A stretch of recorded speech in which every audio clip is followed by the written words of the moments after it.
You, John Fitzgerald Kennedy, do solemnly swear. I, John Fitzgerald Kennedy, do solemnly swear.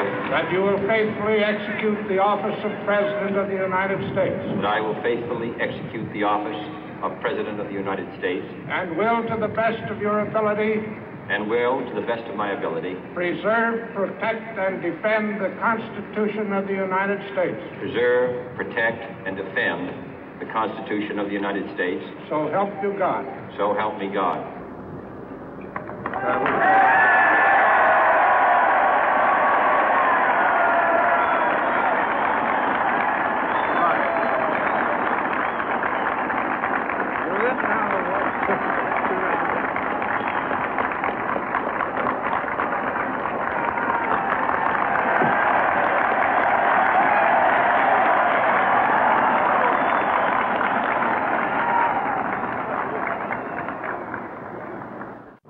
Vice President Johnson, Mr. Speaker, Mr. Chief Justice, President Eisenhower, Vice President Nixon, President Truman, Reverend clergy, fellow citizens.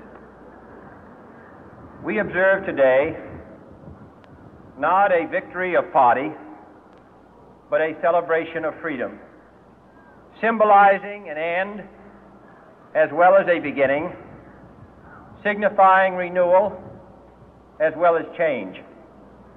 For I have sworn before you and Almighty God the same solemn oath our forebears prescribed nearly a century and 3/4 ago. The world is very different now, for man holds in his mortal hands the power to abolish all forms of human poverty and all forms of human life. And yet the same revolutionary beliefs for which our forebears fought are still at issue around the globe. The belief that the rights of man come not from the generosity of the state, but from the hand of God. We dare not forget today that we are the heirs of that first revolution. Let the word go forth from this time and place to friend and foe alike that the torch has been passed to a new generation of Americans born in this century, tempered by war, disciplined by a hard and bitter peace, proud of our ancient heritage, and unwilling to witness or permit the slow undoing of those human rights to which this nation has always been committed and to which we are committed today at home and around the world.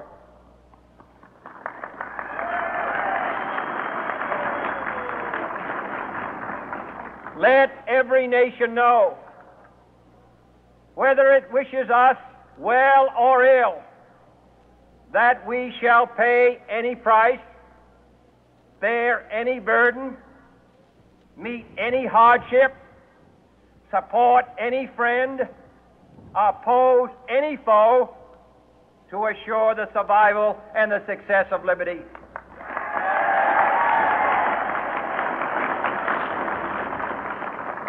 This much we pledge and more. To those old allies whose cultural and spiritual origins we share, we pledge the loyalty of faithful friends. United, there is little we cannot do in a host of cooperative ventures. Divided, there is little we can do, for we dare not meet a powerful challenge at odds and split asunder. To those new states whom we welcome to the ranks of the free, we pledge our word that one form of colonial control shall not have passed away merely to be replaced by a far more iron tyranny. We shall not always expect to find them supporting our view, but we shall always hope to find them strongly supporting their own freedom, and to remember that in the past, those who foolishly sought power by riding the back of the tiger ended up inside.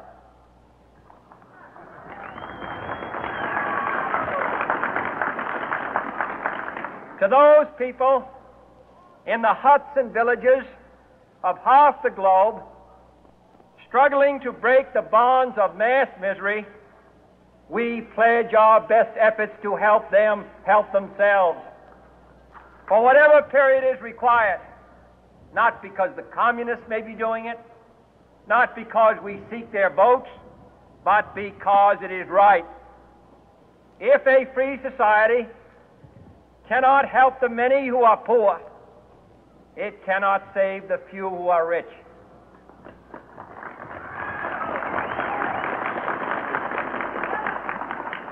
To our sister republics south of our border, we offer a special pledge to convert our good words into good deeds, in a new alliance for progress, to assist free men and free governments in casting off the chains of poverty. But this peaceful revolution of hope cannot become the prey of hostile powers. Let all our neighbors know that we shall join with them to oppose aggression or subversion anywhere in the Americas. And let every other power know that this hemisphere intends to remain the master of its own house.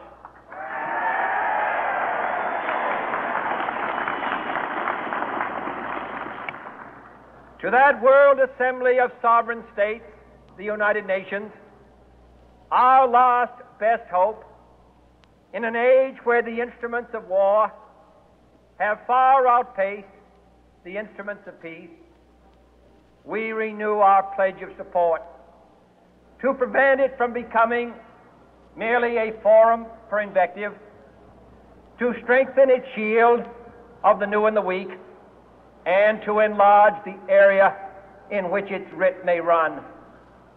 Finally, to those nations who would make themselves our adversary, we offer not a pledge, but a request that both sides begin anew the quest for peace.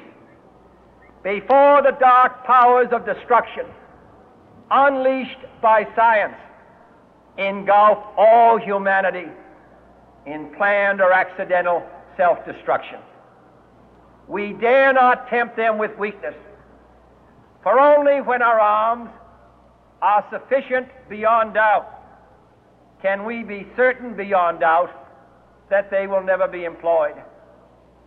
But neither can two great and powerful groups of nations take comfort from our present course, both sides overburdened by the cost of modern weapons, both rightly alarmed by the steady spread of the deadly atom, yet both racing to alter that uncertain balance of terror that stays the hand of mankind's final war.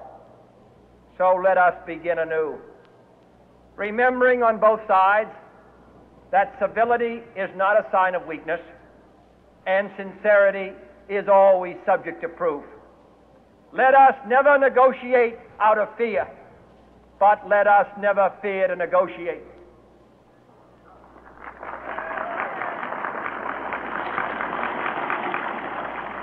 Let both sides explore what problems unite us, instead of belaboring those problems which divide us. Let both sides, for the first time, formulate serious and precise proposals for the inspection and control of arms, and bring the absolute power to destroy other nations under the absolute control of all nations.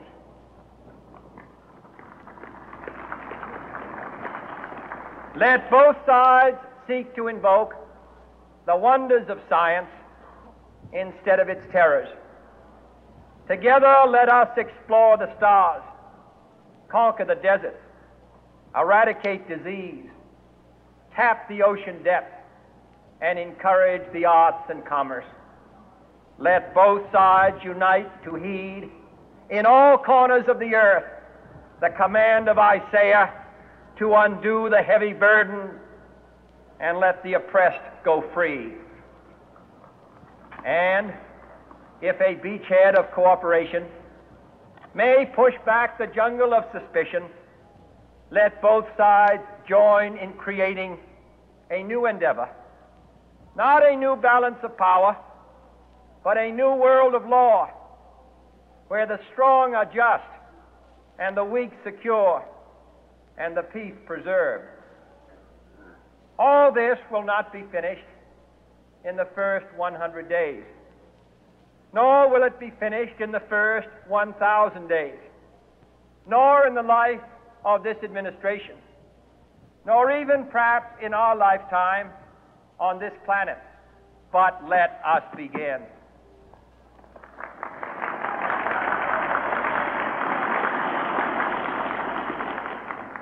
In your hands, my fellow citizens, more than mine, will rest the final success or failure of our course. Since this country was founded, each generation of Americans has been summoned to give testimony to its national loyalty. The graves of young Americans who answered the call to service surround the globe. Now the trumpet summons us again, not as a call to bear arms, though arms we need, not as a call to battle, though in battle we are, but a call to bear the burden of a long twilight struggle, year in and year out, rejoicing in hope, patient in tribulation, a struggle against the common enemies of man, tyranny, poverty, disease, and war itself. Can we forge against these enemies a grand and global alliance, north and south, east and west, that can assure a more fruitful life for all mankind? Will you join in that historic effort?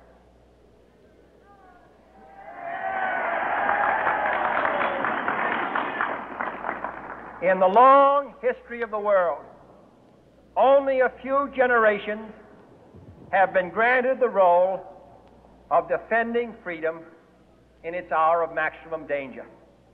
I do not shrink from this responsibility. I welcome it.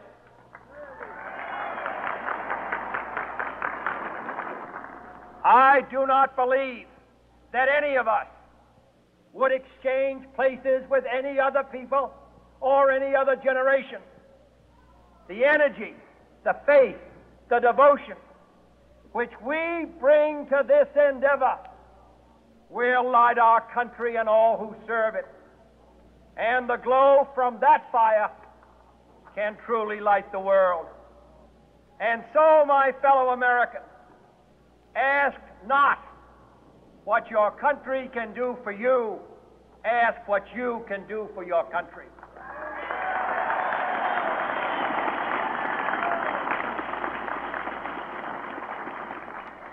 My fellow citizens of the world, ask not what America will do for you, but what together we can do for the freedom of man.